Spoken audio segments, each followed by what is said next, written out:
Logan Paul might officially be out of second chances. Pretty much since the very start of his career, Logan has constantly found himself neck deep in one controversy or another. And whenever things start to get really bad, he'd usually just drop an apology and promise to do better, which is exactly what he did when he was called out on the CryptoZoo scandal by Coffeezilla.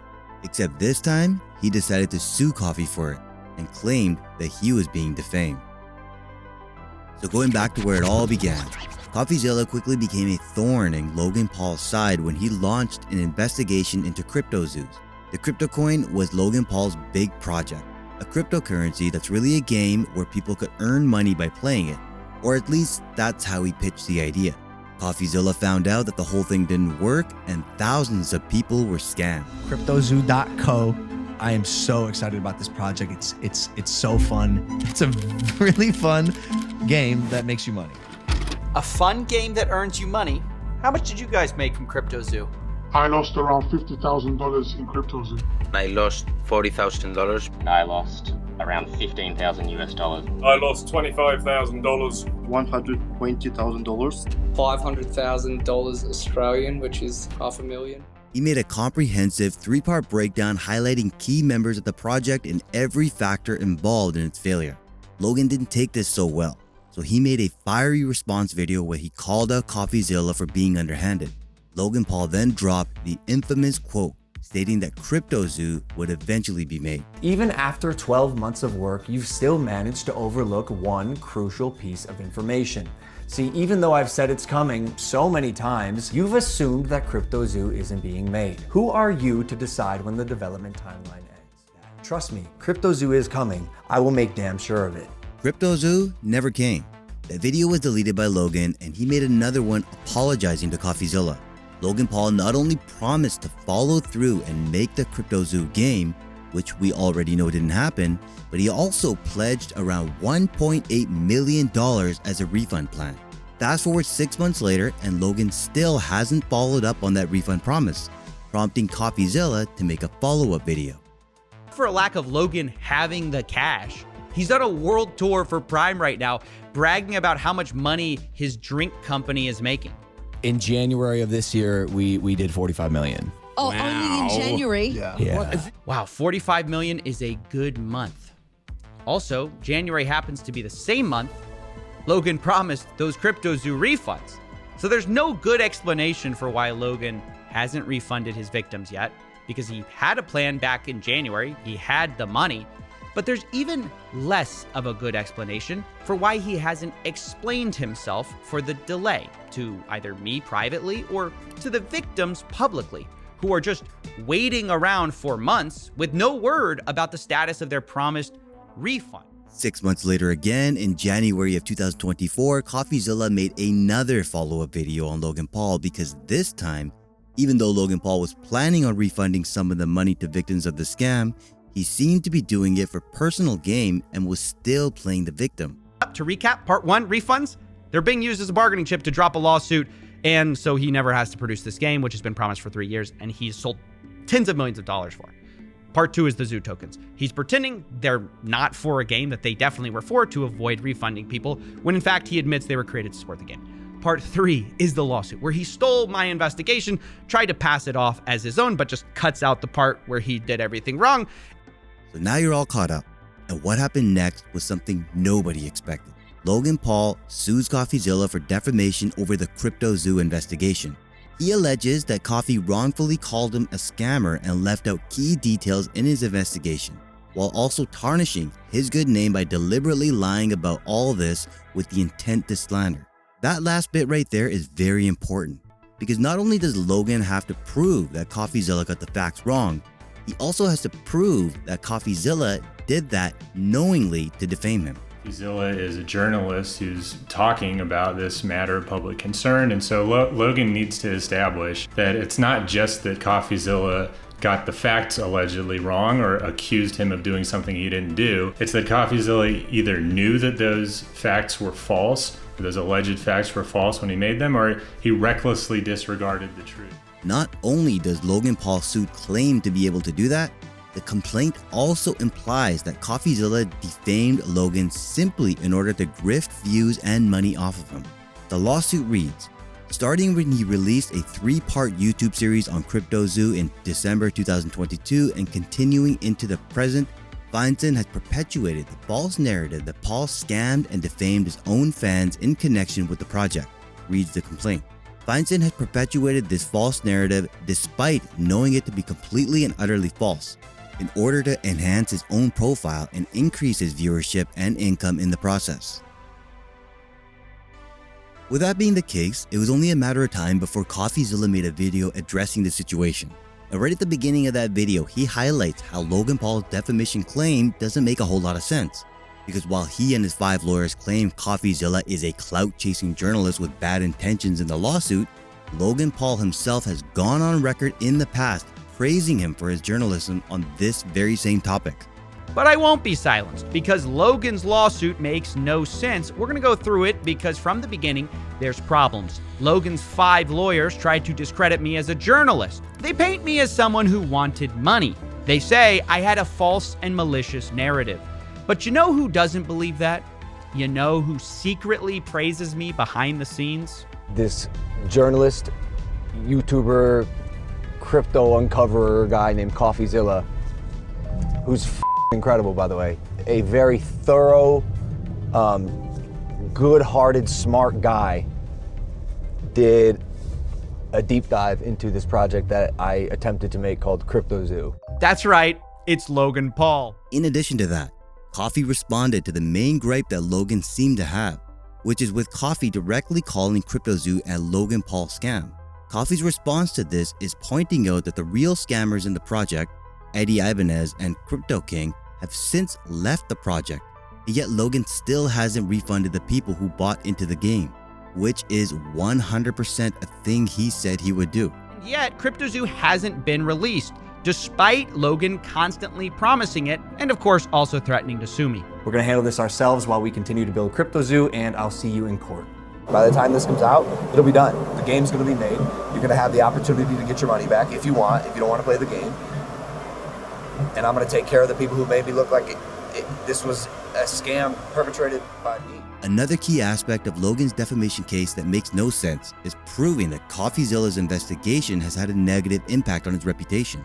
As Stefan points out, Logan's reputation prior to this was already in the gutter, so to speak, with his name already tied to several crypto pump and dump schemes. And then in addition to that, the last year or so since the investigation came out has been one of Logan Paul's best years financially, with Prime doing so well and his WWE presence stronger than ever. Part of any defamation case is damages and proving someone has harmed your reputation. But isn't Logan richer than ever with Prime? And did he have a reputation to harm?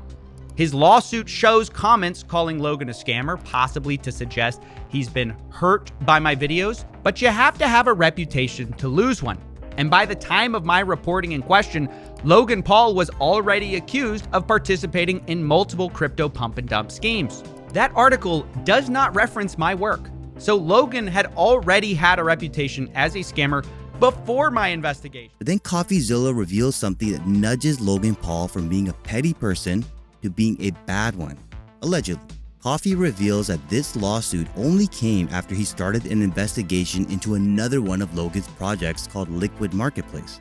The company that Logan co-owns is now apparently getting sued in Canada for illegal practices and a whole fraudulent package. So while Logan Paul himself isn't being investigated, a bunch of his business partners affiliated with the firm are.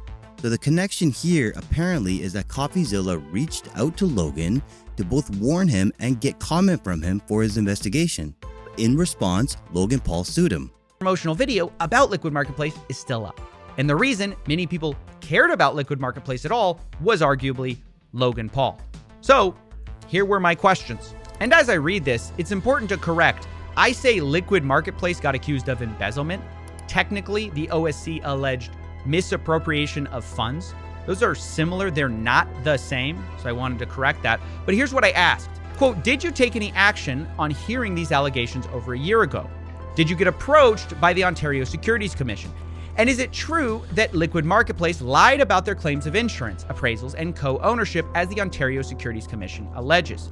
You can see I gave him 24 hours to respond on June 26th at 2:03 p.m. and I was promptly sued June 27th at 11:28 a.m. with roughly 3 hours to spare. There's something really funny to be said about Logan Paul suing Coffeezilla in order to prevent an already terrible PR disaster from getting even worse. Because if Logan is 100% squeaky clean on this liquid marketplace drama, then he probably wouldn't have sued. But sue he did, and thoroughly as well. Logan and his team of lawyers made sure to file the court case at Texas District Federal Court. This action means Coffeezilla won't be able to use the anti-slap law implemented at the state level in Texas. Logan Paul filed his lawsuit in federal court in the United States District Court for the Western District of Texas. Though Logan Paul putatively lives in Puerto Rico and Coffeezilla and his company reside in Texas. Although many defamation complaints are filed in state court, filing in Texas federal court gives Logan Paul an advantage because Coffeezilla won't be able to use the Texas anti-slap law. All of that was Logan's way of making sure his hard-to-defend lawsuit isn't easily swatted away by Coffeezilla, pretty much guaranteeing a long and expensive court battle. And it worked. Given that Coffeezilla is not a WWE superstar with a multi-million-dollar partnership with Prime, it came as no surprise that he couldn't afford to foot the bill himself and has to rely on his media insurance. But in a sad twist of fate, the fine print in his insurance contract meant they wouldn't be chipping in to support him in a defamation lawsuit. Then I called my insurance company to put in a claim. I'm like, yo, knock, knock. We've been paying you thousands of dollars a year. Why not time for you to pay up? And they promptly called back. They're like, actually, no, we're not going to do that because in the fine print of our policy, your new policy, we've excluded ourselves from defamation claims. So since his insurance wasn't going to give him the money to defend himself, he had to raise it some other way. This will not be a cheap case, which is exactly why he put up official merch in his online store for fans to buy if they want to support his case. Something that he believes is a better option than just a straight up GoFundMe. We have to fight Logan with our personal funds, which means I need to ask for your support. If you want to help and are able to help, there are two ways to contribute to our fight against Logan Paul. One, you can join our Patreon, which supports the channel, or you can buy exclusive merch at Coffeezilla.store, where we just released the Coffeezilla defense drop. And if you want to support Coffeezilla in his fight against Logan Paul, we've left a link to his online store in the description as well as the pinned comment below. This isn't an affiliate link, so all the money will go to Coffeezilla to help him in his fight. We're not going to get anything from this. Either way, it's going to be a tough period for Coffeezilla and arguably the most stressful he's ever been since he started his career. But he's not the only one who's sweating it. Logan Paul, of course, since filing the lawsuit, has seen whatever little good grace he still had with the public go down the toilet. Quite frankly, I didn't think it could get any worse, and Logan Paul has found a way to make it worse for himself and everyone else. However, Logan's got much bigger problems than Coffeezilla currently, because Prime is also facing some serious legal issues. Just a few months ago, Logan had to respond to allegations about forever chemicals in the grape flavor of the drink. But now, Prime is facing a different lawsuit worth over $68 million from a manufacturing company named Refresco. It was apparently filed in Delaware, and it was brought by a company called Refresco Beverages. As part of that agreement, Prime apparently promised to purchase a certain minimum number of bottles of Prime over the course of 3 years. But now that sales have declined, Prime has allegedly refused to honor that purchase commitment. These lawsuits are really starting to pile up for Logan Paul. And another one Prime is facing is from the United States Olympic Committee, who alleged that Prime user officially trademarked trade dress in promoting the drink without acquiring the license to do so. 2024, Prime announced it was partnering with pro basketball player and 3-time Olympic gold medalist Kevin Durant. After announcing the partnership, Prime has of course been heavily promoting the limited time beverage by posting pics like this and like this and like this. Look, to the untrained eye, this may seem like normal sports hydration drink promotion, but to the expert trademark lawyers who worked on this lawsuit, Prime Hydration has used the following Olympic-related terminology and trademarks on product packaging, internet advertising, and in promotions featuring a Prime Hydration flavor and athlete Kevin Durant. Olympic, Olympian, Team USA, and going for gold. Such use is without the committee's consent. The Olympic Committee definitely felt that they had enough for a case because their lawsuit included 6 claims: violation of the Ted Stevens Act, unfair competition and false designation of origin, trademark dilution, violation of the Colorado Consumer Protection Act, trademark infringement, and unfair competition under Colorado common law. At this rate, Logan Paul is barely going to have time to turn up to court against Coffeezilla with all these other cases going on. But it's not just his companies that are catching heat recently, it's also his Twitter. Logan, doing little to no research at all, put out a tweet misgendering Algerian Olympic boxer Iman Khalif as a man. He found out real quick that he was wrong, and he got called out for it and put out a complete non-apology apology, saying, "Oopsies, I might be guilty of spreading misinformation along with the entirety of this app. Although she's been previously disqualified for failing a gender test and has XY chromosome, some sources say Iman Khalif was born a biological woman. I stand by my sentiment that biological men should not compete against biological women in any sport, and if you disagree, you are a sick." What's worse is that he's now locked the comments section on all of his tweets, because if there's one thing that Logan Paul hates, it's public criticism of any kind. Which brings us back full circle. Logan Paul suing Coffeezilla for defamation over journalism that he himself already admitted to be good work. It's pretty ridiculous. It's obvious to any and all fans that it's a last-ditch attempt to try and censor the truth and desperately try to control the narrative. Unfortunately for Logan, no long and grueling legal battle is required to know that he's already lost his good reputation, if he ever had it.